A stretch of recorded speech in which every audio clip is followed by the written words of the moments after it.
Hello नमस्कार साथियों, आपका स्वागत है एक बार फिर से आपके अपने यूट्यूब परिवार में। तो साथियों, आज की इस क्लास में हम देखने वाले यूपी पुलिस परीक्षा के लिए हिंदी के मोस्ट इंपॉर्टेंट सवाल।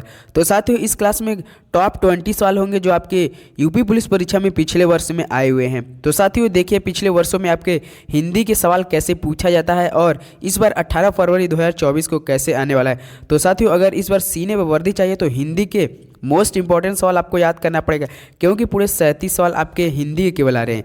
इसका मतलब 74 नंबर तो केवल हिंदी आ रहा है। तो समझ सकते हैं आप हिंदी कैसी तैयारी होनी चाहिए आपकी। अगर इस बार यूपी पुलिस परीक्षा में काफ़ी अच्छी पकड़ मौजूद बनानी है तो हिंदी प्लस सामान्य ज्ञान के तो सारे सवाल आपको याद करने पड़ेंगे। सामान्य ज्ञान के पूरे 38 सवाल आ रहे हैं।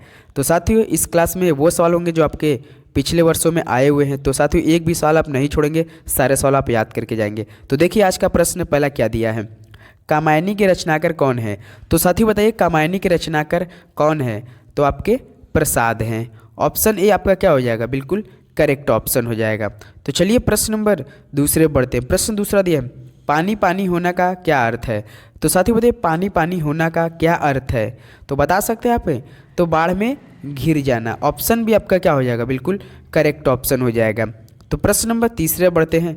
तो प्रश्न तीसरा दिया है, निम्नलिखित में कौन सा शब्द अप उपसर्ग से निर्मित नहीं है। तो साथियों बताइए, निम्नलिखित में कौन सा शब्द अप उपसर्ग से निर्मित नहीं है। तो बताइए कौन सा है। तो अधिगम है। कौन है साथियों, अधिगम। ऑप्शन भी आपका बिल्कुल करेक्ट ऑप्शन हो जाएगा। तो चलिए प्रश्न नंबर 4 देखते हैं। तो प्रश्न 4 दिया है, निम्नलिखित में से कौन सा शब्द बादल का पर्यायवाची नहीं है। तो दोस्तों बताइए, इनमें से कौन सा शब्द बादल का पर्यायवाची नहीं है। तो आपका इनमें धराधर नहीं है। कौन है साथियों, धराधर। ऑप्शन डी धराधर बिल्कुल करेक्ट ऑप्शन हो जाएगा। तो चलिए प्रश्न नंबर 5 देखते हैं।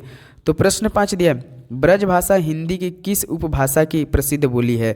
तो साथियों बताइए, ब्रज भाषा हिंदी की किस उपभाषा की प्रसिद्ध बोली है।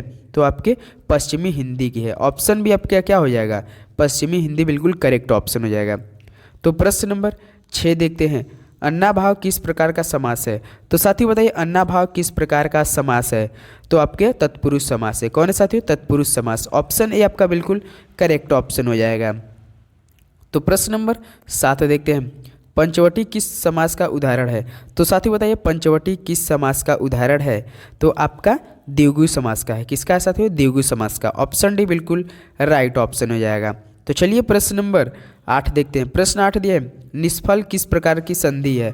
तो साथियों बताइए, निष्फल किस प्रकार की संधि है। तो आपका क्या हो जाएगा, विसर्ग संधि है।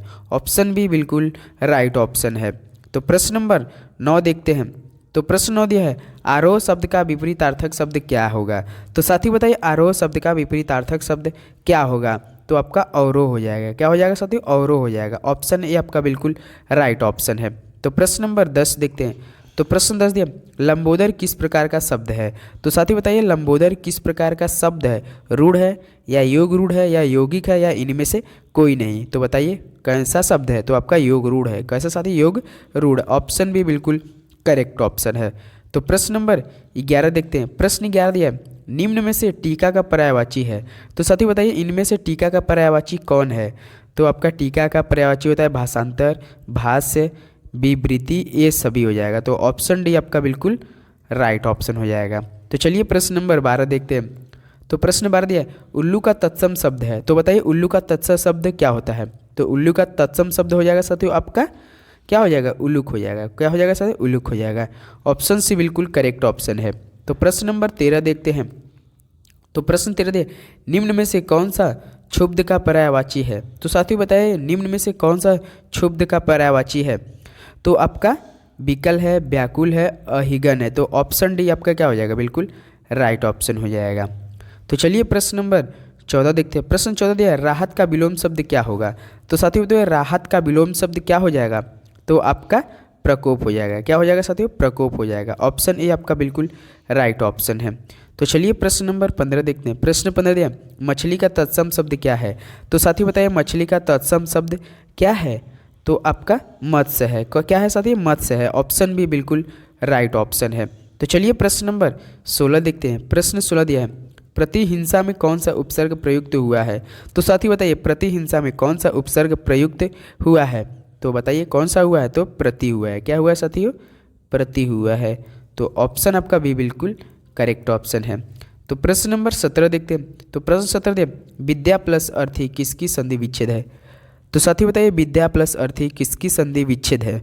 तो आप बता सकते हैं, तो आपका विद्यार्थी का है। ऑप्शन भी आपका क्या हो जाएगा, बिल्कुल करेक्ट ऑप्शन है। तो प्रश्न नंबर 18 देखते हैं। प्रश्न 18 दिया है, हाथ मलना मुहावरे का सही अर्थ क्या होगा?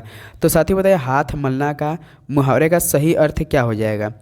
तो आपका पश्चाताप करना है। क्या हो जाएगा साथियों? पश्चाताप करना। ऑप्शन ए बिल्कुल करेक्ट ऑप्शन है।